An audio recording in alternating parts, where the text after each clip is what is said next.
چنانچہ نبی علیہ السلام نے جب مدینہ طیبہ ہجرت فرمائی تو آپ صلی اللہ علیہ وسلم نے مسجد نبوی میں دین اسلام کا سب سے پہلا مدرسہ بنایا۔ وہ کوئی عمارت نہیں تھی، چھوٹی سی ایک جگہ تھی جو تقریباً 1 فٹ یا کچھ اور اونچی تھی۔ اونچی جگہ کو چبوترا کہتے ہیں۔ تو وہ ایک چبوترا سا بھرا ہوا تھا۔ کچھ حضرات جو مہاجرین اور انصار میں سے تھے وہ وہاں آ کر بیٹھ جاتے تھے اور اللہ کے محبوب صلی اللہ علیہ وسلم ان کو دین سکھاتے تھے۔ نبی علیہ السلام نے ارشاد فرمایا انما بعثت معلما، اللہ نے مجھے معلم بنا کر بھیجا ہے۔ تو ان کے معلم اعظم اور مرشد اعظم اللہ کے محبوب صلی اللہ علیہ وسلم تھے، اور ان کی تعداد کم و بیش ہوتی رہتی تھی، مگر 70 کے قریب ان کی تعداد کتابوں میں لکھی گئی ہے۔ ان کو اصحاب صفہ کہا جاتا تھا۔ صفہ چونکہ چبوترے کو کہتے ہیں تو یہ اصحاب صفہ تھے۔ ان کے پاس کئی مرتبہ پہننے کے لیے اچھے کپڑے نہیں ہوتے تھے، پھٹے ہوئے کپڑے ہوتے تھے۔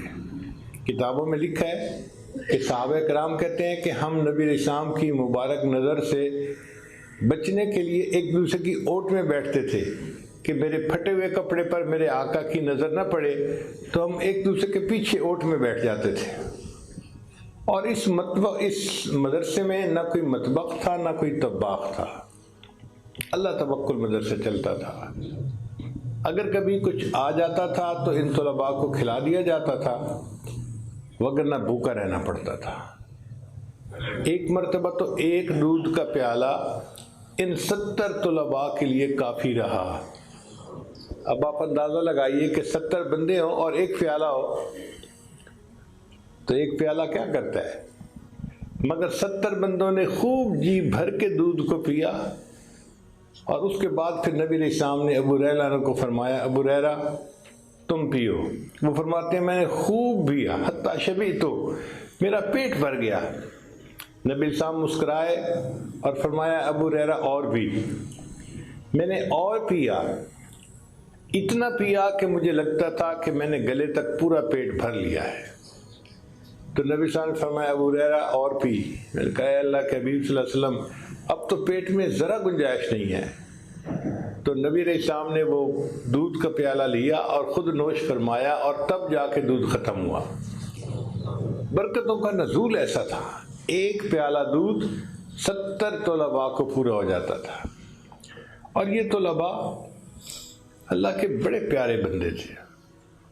ان کے سلیبس کا نام تھا قرآن عظیم الشان۔ جیسے آپ طلباء درس نظامی پڑھتے ہیں نا، مختلف کتابیں ہوتی ہیں، تو ان طلباء کے جو سلیبس تھا اس کا نام تھا قرآن عظیم الشان۔ اور نبی علیہ السلام قرآن مجید کی ان کے سامنے تفصیل بیان کیا کرتے تھے، لِتُبَيِّنَ لِلنَّاسِ مَا نُزِّلَ إِلَيْهِمْ۔ ہر مدرسے کے اوقات ہوتے ہیں، صبح 8 بجے سے لے کے 2 بجے تک، پھر چھٹی ہو جاتی ہے، پھر شام کو تکرار کے لیے پھر طلباء اکٹھے ہوتے ہیں اور اپنا سبق یاد کرتے ہیں۔ یہ ایسا مدرسہ تھا کہ جس کے اوقات کار تھے 24 گھنٹے،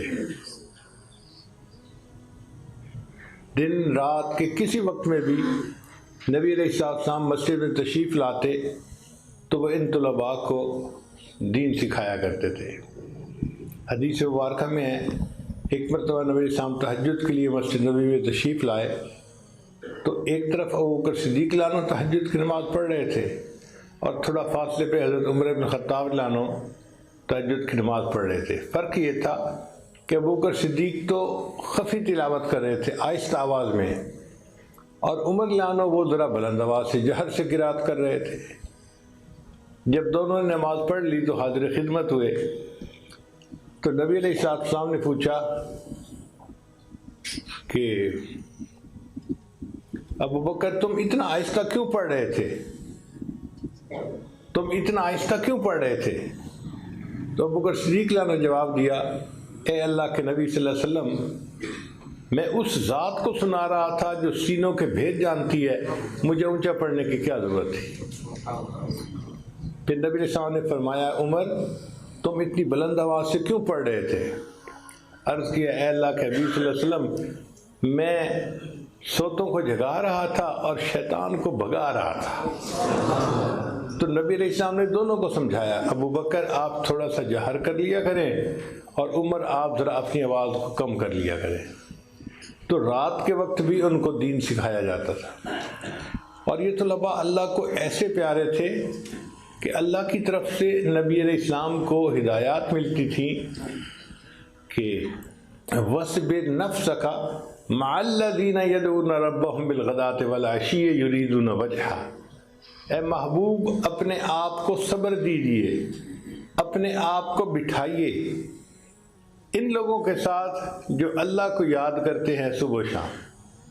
تو نبی علیہ السلام اپنے مبارک گھر سے مسجد تشریف لائے، اصحاب صفہ کے درمیان تشریف فرما ہوئے، اور پھر یہ فرمایا کہ یہ کتنے اچھے لوگ ہیں کہ اللہ نے اپنے محبوب کو حکم دیا ہے کہ ان کے درمیان جا کے اپنا وقت گزاریے۔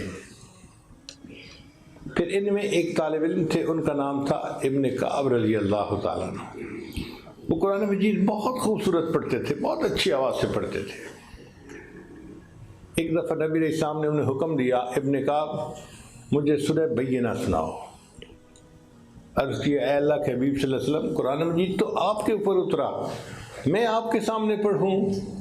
تو نبی علیہ السلام نے فرمایا کہ ہاں مجھے سناؤ۔ وہ سمجھ گئے کہ اوپر سے لگتا ہے حکم آیا ہے۔ انہوں نے سیدھا سوال پوچھا، اے اللہ کے حبیب صلی اللہ علیہ وسلم اللہ سمانی، کیا اللہ نے میرا نام لے کر حکم دیا ہے؟ تو نبی علیہ السلام نے جواب دیا نعم اللہ سماک، ابن کعب اللہ نے تیرا نام لے کر کہا ہے۔ ابن کعب سے کہو سورہ بینہ سنائے، محبوب آپ بھی سنیں گے، میں رب رحمان بھی سنوں گا۔ کیسے لوگ تھے کہ جن سے قرآن سننے کی فرمائشیں رب رحمان بھیجا کرتے تھے۔ ایک اور طالب علم تھے، ظاہری آنکھوں سے نابینا تھے مگر دل کے بینا تھے۔ ایک مرتبہ انہوں نے کوئی مسئلہ پوچھنا تھا تو وہ تیز تیز چل کے آئے کہ میں جاؤں اور نبی علیہ السلام سے یہ مسئلہ سیکھوں۔ اب نبینا آدمی کو تو پتہ نہیں چلتا نا کہ آگے ہو کیا رہا ہے۔ عین اس وقت کچھ قریش کے سردار آئے ہوئے تھے مکہ مکرمہ سے، اور نبی علیہ السلام ان کو تعلیم دے رہے تھے۔ اب یہ طالب علم آیا اور اس نے آتے ہی اپنی بات کر ماری، تو نبی علیہ السلام نے انہیں صبر کے لیے کہا کہ تھوڑی دیر انتظار کرو، صبر کرو۔ اب وہ جو نبی علیہ السلام نے اس طالب علم کو اچھا ریسپانس نہ دیا، اللہ نے اس پر بھی محبوبانہ خطاب فرما لیا۔ نبی علیہ السلام کو ارشاد فرمایا عبس وتولی ان جاءہ الاعمی، یعنی متکلم کا صیغہ نہیں استعمال کیا، تھرڈ پرسن جیسے غائب کے لیے استعمال کرتے ہیں نا لفظ، عبس وتولی ان جاءہ الاعمی۔ مگر اللہ تعالیٰ جانتے تھے کہ میرے محبوب صلی اللہ علیہ وسلم کی قلب میں خشیت اتنی ہے، ان کے دل میں اللہ کی عظمت اتنی ہے کہ اگر ان الفاظ سے خطاب فرما کے چھوڑ دیا تو شاید دل ہی پھٹ جائے گا، اس لیے پھر متکلم کا صیغہ آگے استعمال کر لیا۔